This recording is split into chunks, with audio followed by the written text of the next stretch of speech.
শৈশব থেকেই অভাগা। আল্লাহ তাকে সুযোগ দিয়েছিলেন নেতা হবার, কিন্তু তার চিন্তা ছিল শুধু নিজেকে নিয়েই। সে আরবের নেতা হতে চেয়েছিল তার নিষ্ঠুরতা দিয়ে। ধর্মকে ব্যবহার করলেন ঢাল হিসাবে। সাদ্দাম হোসেন। আজকের ভিডিওতে আমরা দেখব তার উত্থান থেকে পতন পর্যন্ত প্রতিটা মুহূর্ত। আপনি রেডি তো? ধুলিমাখা রাস্তা, এক ক্ষুধার্ত শিশু হাঁটছে। মুখে কোনো হাসি নেই, চোখে নেই কোনো স্বপ্ন। তার নাম সাদ্দাম। জন্ম 1937 সালে ইরাকের আল আউজা নামের একটি ছোট্ট গ্রামে। তার মা শুভা তলফা। সাদ্দামের জন্মের আগেই তার বাবার সাথে সম্পর্ক ছিল শীতল। জন্মের আগেই তিনি তাদেরকে ফেলে চলে যান। শুভা বিয়ে করেন তার প্রাক্তন প্রেমিককে। তিনি ছিলেন নৃশংস। মোটের উপর শিশুকালটা মোটেও ভালো ছিল না তার। ছিল দারিদ্র্য, লাঞ্ছনা আর বঞ্চনার কাহিনী। কিন্তু কি যেন ছিল তার চোখে, তাকালেই মনে হতো প্রতিশোধের আগুন জ্বলছে।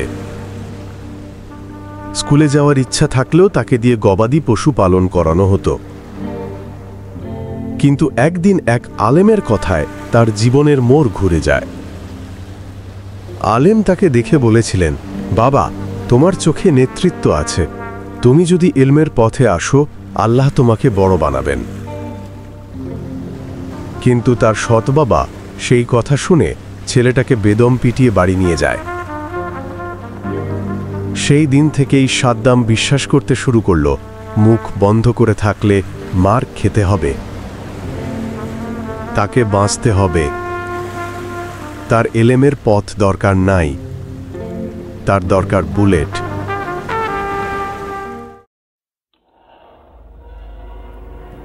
মাত্র 20 বছর বয়সে সে বাথ পার্টিতে যোগ দেয়, যা একটি আরব জাতীয়তাবাদী দল, যারা বলতো আমরা আরব, আমরাই নেতৃত্ব দেব।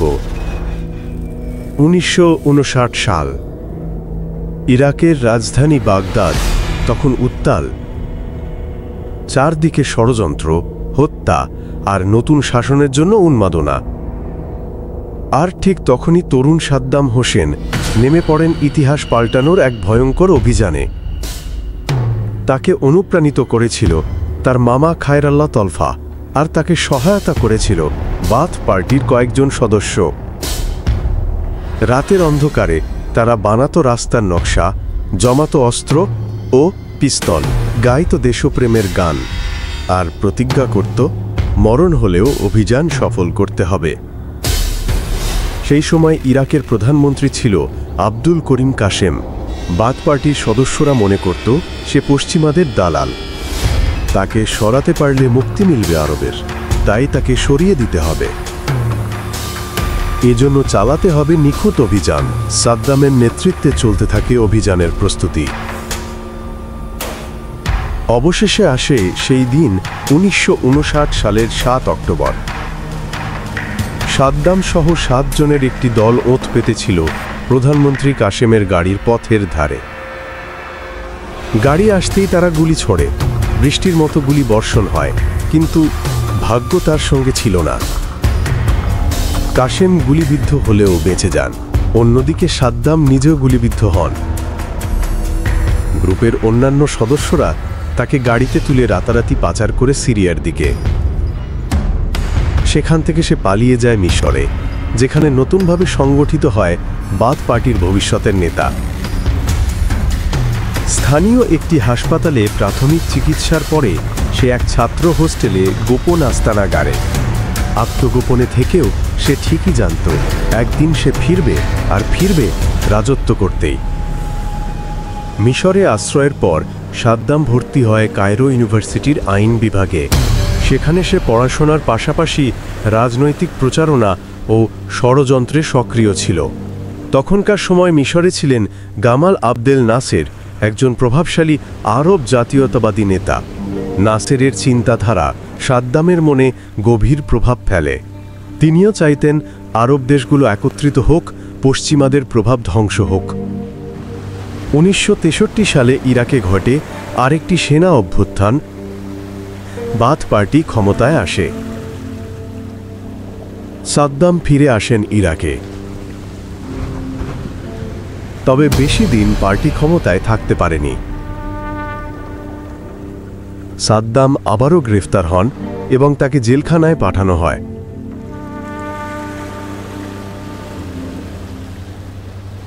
1968 সালে সাদ্দাম জেল থেকে পালায়।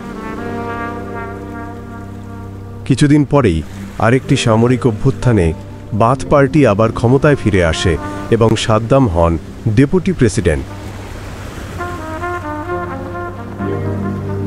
তবে ধীরে ধীরে তিনিই পুরো ক্ষমতা নিজের হাতে নিয়ে নেন। মাত্র 11 বছরের মাথায় 1979 সালে তিনিই হলেন ইরাকের চূড়ান্ত শাসক।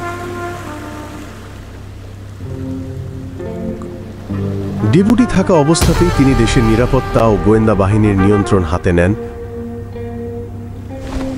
অর্থনীতি, তেল সম্পদ, শিক্ষানীতিতে তার প্রভাব ছিল সরাসরি। সে স্বপ্ন দেখত একটা সময় আসবে যেদিন তাকে আর কারো ছায়ায় থাকতে হবে না।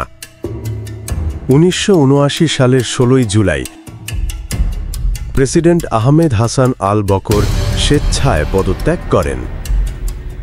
কিন্তু ইতিহাসবিদদের মতে এটি ছিল সাদ্দামের চাপে নেওয়া পদক্ষেপ। সেদিনই সাদ্দাম হোসেনকে রাষ্ট্রপতি ঘোষণা করা হয়, সঙ্গে কমান্ডার ইন চিফ ও বাথ পার্টির প্রধান হিসাবেও। ইরাকে তখন মাত্র 13 দিন হয়েছে সাদ্দাম হোসেন প্রেসিডেন্ট হয়েছেন। আর ঠিক তখনই শুরু হলো এমন এক নাটক যা বিশ্ববাসী প্রথমবার লাইভ টেলিভিশনে দেখল। একজন প্রেসিডেন্ট তার দলের লোকদের নাম ধরে ধরে মৃত্যুদণ্ড দিচ্ছেন। তাদের স্বীকারোক্তির জন্য স্ক্রিপ্ট তৈরি করে দেওয়া হতো। সাদ্দামের গোয়েন্দা সংস্থা তাদের বলতো, ক্যামেরার দিকে তাকিয়ে বলো তুমি দোষী, বলো তুমি সিরিয়ার সঙ্গে মিলে ষড়যন্ত্র করেছ। তাদের ক্লান্ত, ক্ষতবিক্ষত মুখ দেখেই বোঝা যেত তারা যা বলছে তা তাদের নিজের কথা নয়। ক্যামেরার সামনে দাঁড়িয়ে কেউ বলছে, আমি ভুল করেছি, আমি রাষ্ট্রদ্রোহ করেছি, আমার বিচার যেন আল্লাহ করেন। বিশ্ববাসী টিভিতে লাইভ দেখছে সে বিভৎসতা।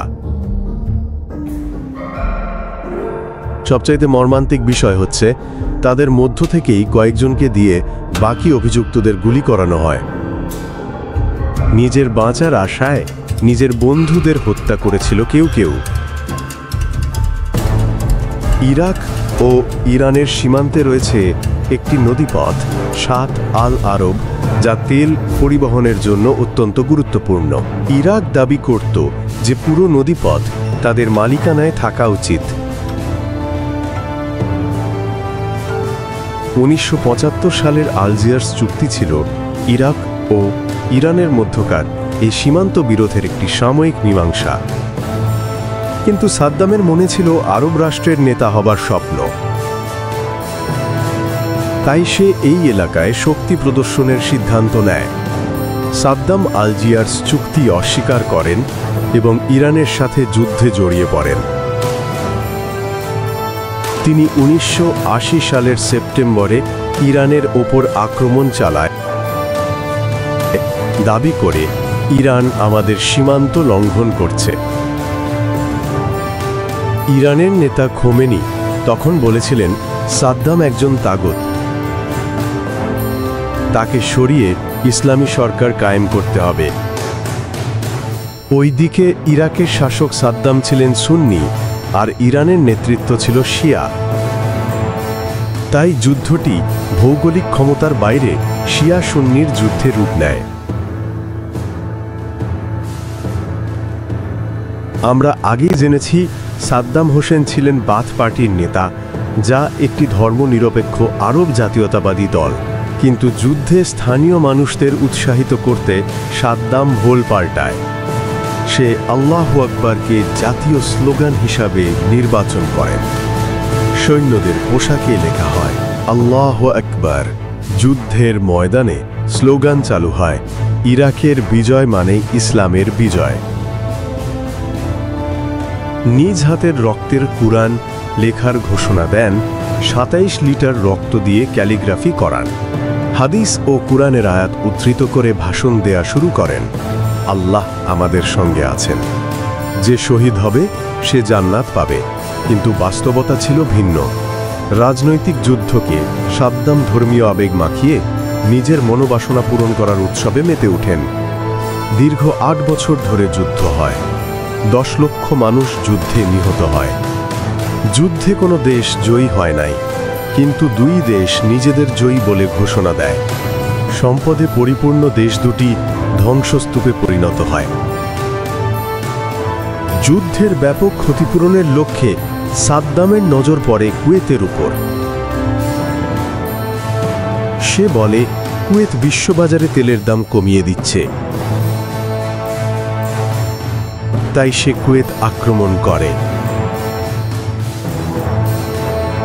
কিন্তু আমেরিকা, সৌদি আরব ও আন্তর্জাতিক জোট প্রতিক্রিয়া জানায়। শুরু হয় উপসাগরীয় যুদ্ধ বা gulf war. Operation desert storm নামে ইতিহাসের এক বড় যুদ্ধ শুরু হয় ১৯৯১ সালের জানুয়ারি মাসে। মাত্র কয়েক সপ্তাহের মধ্যে ইরাককে পিছু হটতে হয়। সাদ্দাম পালিয়ে যান। কুয়েত স্বাধীন হয় আর সাদ্দাম হোসেন হয়ে যান এক ঘৃণিত আগ্রাসনের প্রতীক হিসাবে। ২০০৩ সালের ১৩ ডিসেম্বর ইরাকের তিকরিত শহরের পাশে একটি ছোট গর্তে লুকিয়েছিল সেই একনায়ক সাদ্দাম হোসেন। আমেরিকান সেনারা যখন তাকে তুলে আনে তখন তার মুখে ক্লান্তি, চুলদাড়ি এলোমেলো। এককালের প্রেসিডেন্ট তখন একজন পলাতক বৃদ্ধ। ২০০৬ সালের ৩১ ডিসেম্বর এই স্বৈরাচারী প্রধানের মৃত্যুদণ্ড কার্যকর করা হয়।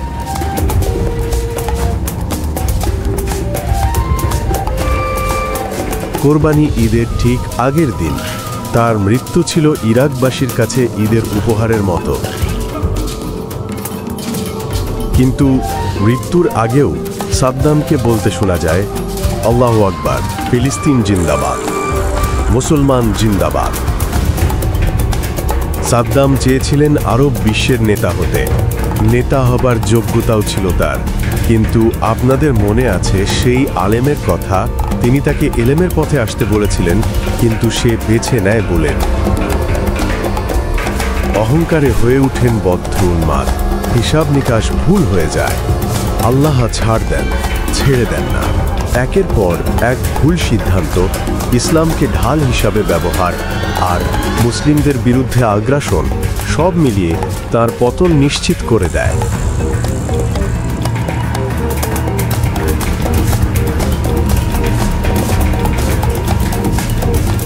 ভিডিওটি ভালো লাগলে একটা লাইক দিন আর দ্বিমত হলে কমেন্টে লিখুন। দেখা হবে নতুন ভিডিওতে। আল্লাহ হাফেজ।